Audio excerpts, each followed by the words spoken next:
मंत्रालयाच्या माहिती व जनसंपर्क महासंचालनालयामध्ये इंटर्नमधून काम करत असताना अनेक मंत्री महोदयांच्या बैठका अटेंड करण्याची संधी मिळाली.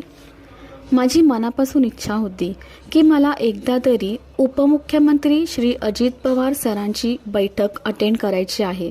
कारण लहान असल्यापासून मी त्यांचे नाव राजकारणात अगदी सन्मानाने ऐकत आले होते आणि म्हणूनच मला त्यांना प्रत्यक्षात पाहायचं होतं. आणि एक दिवस तो योग आलाच. त्यांच्या बैठकीला मी माझ्या वरिष्ठ अधिकारी मॅडमसोबत गेले आणि अजित पवार सरांना त्या दिवशी मी प्रत्यक्षात पाहिलं.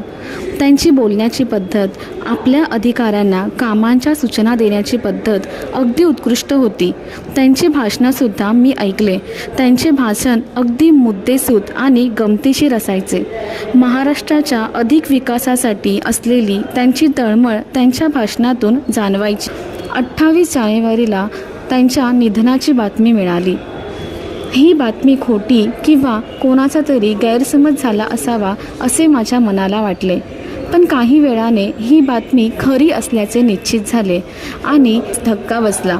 खूपच वाईट वाटले. त्यांनी नेहमी त्यांच्या कामाला व महाराष्ट्राच्या जनतेला महत्त्व दिले.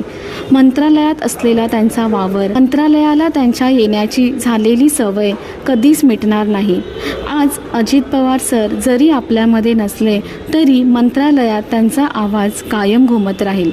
आपल्या सर्वांच्याच लाडक्या उपमुख्यमंत्री महोदयांना भावपूर्ण श्रद्धांजली.